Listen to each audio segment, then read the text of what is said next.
जय हिंद दोस्तों, आप सभी का स्वागत है आपके अपने चैनल जैक वाला में, जहाँ पे कि हम लोग बात कर रहे हैं आज क्लास 9 का।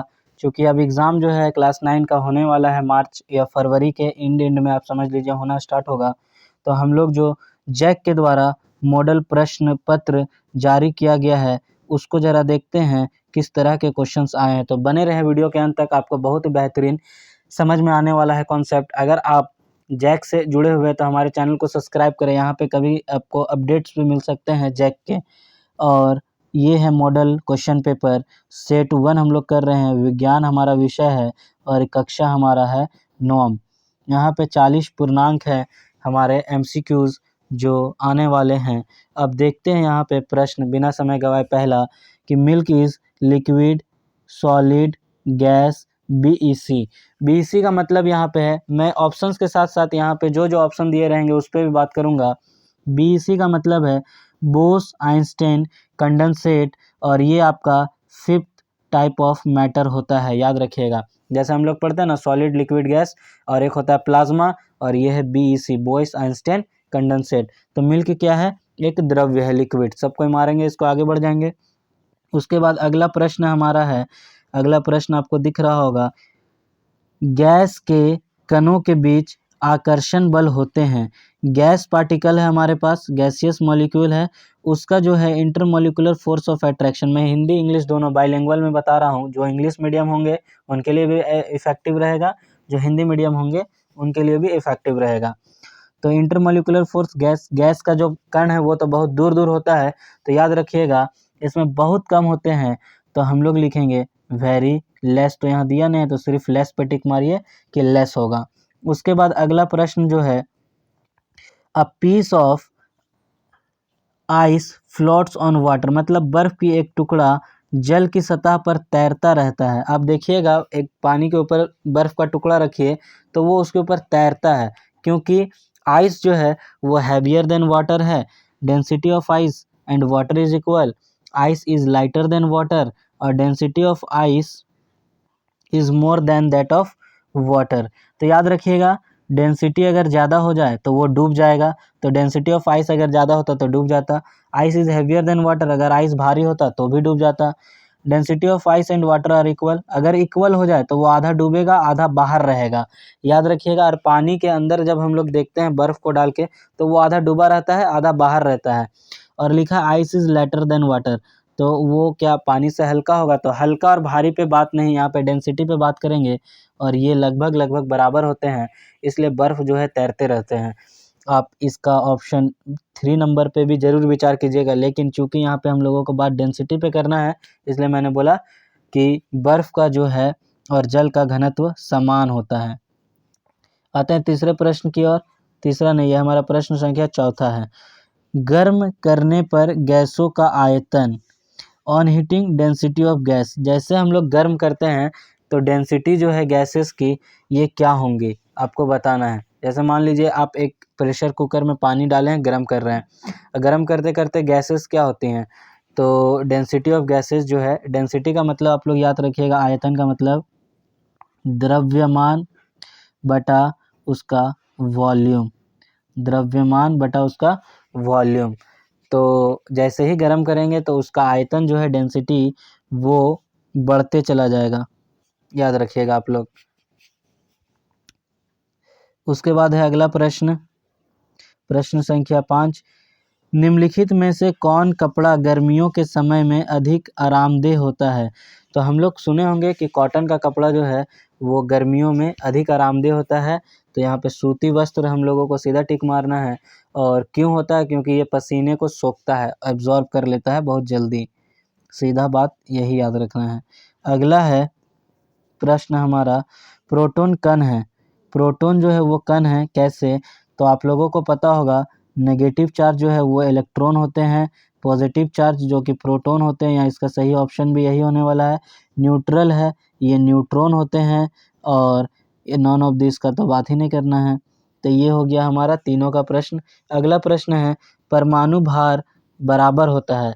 परमाणु भार जो है वो किसके बराबर होता है? Atomic weight. तो आप लोगों को याद रखना है, एटॉमिक वेट जो है वो एक्चुअली में आता कैसे है? तो ये आता है आपका सिंपल सा बात आप देखिए, इलेक्ट्रॉन जो है वो प्रोटॉन के बराबर होता है और ये एटॉमिक नंबर के बराबर होता है, ठीक।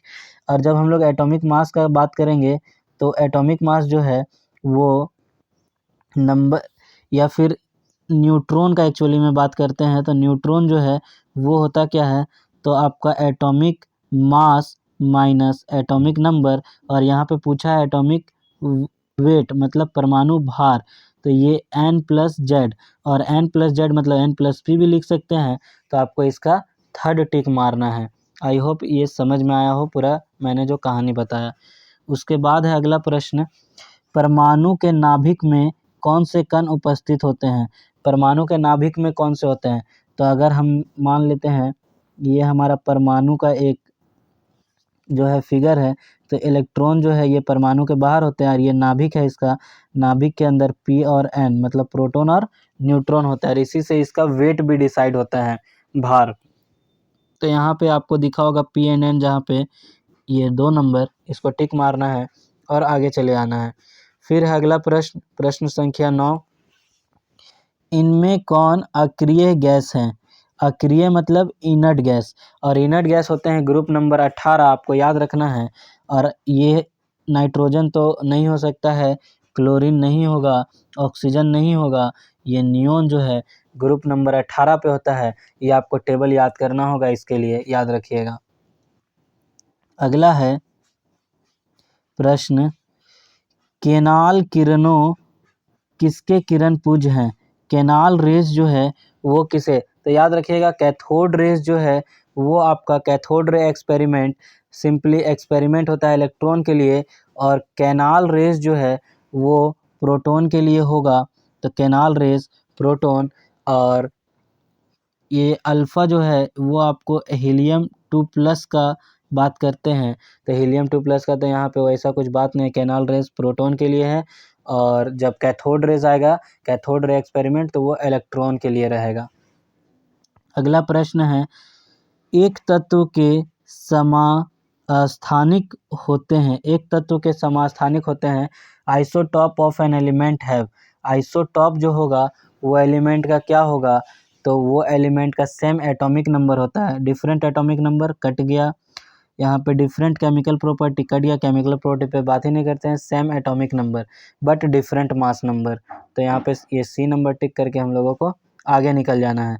अगला प्रश्न है हमारा, सोडियम का सही इलेक्ट्रॉनिक कन्फिग्रेशन, इलेक्ट्रॉनिक विन्यास है।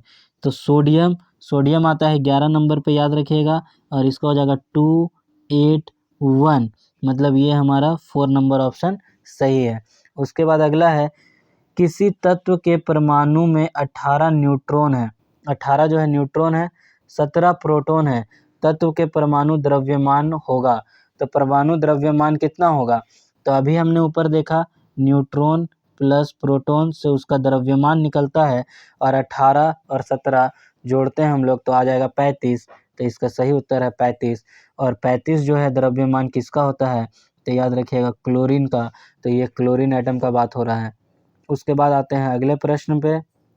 अगला प्रश्न संख्या है 14, लिखा है, यदि किसी वस्तु का विस्थापन शून्य है, विस्थापन शून्य है तो उसे वस्तु द्वारा तय की गई दूरी, उस वस्तु द्वारा तय की गई दूरी क्या होगा। If the displacement of a body is zero then the distance travelled by a body can be zero, हो सकता है, नॉन ज़ीरो भी हो सकता है, नेगेटिव नहीं हो सकता, मे बी ज़ीरो और मे नॉट बी। तो ज़ीरो भी हो सकता है और ज़ीरो नहीं भी हो सकता है।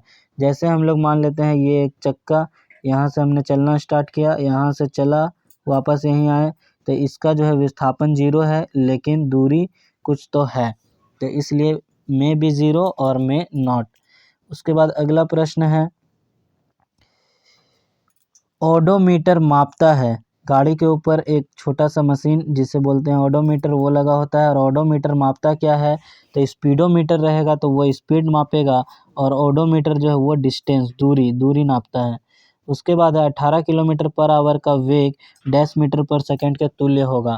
तो आपको कुछ नहीं करना है, 18 और 5/18 से इसको गुना कर देना है, 18 और 18 कट गया 5, तो 5 मीटर पर सेकेंड। आपको याद रखना है, मीटर पर सेकेंड में चेंज करना हो अगर तो 5/18 से गुना कर देना है।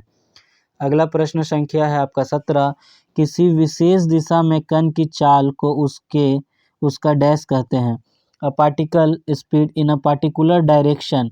पार्टिकुलर डायरेक्शन में अगर चल रहे हैं तो उसी चीज़ को हम लोग वेलोसिटी के नाम से जानने लगते हैं। उसके बाद अगला, Newton is the unit of. Newton किसका यूनिट है?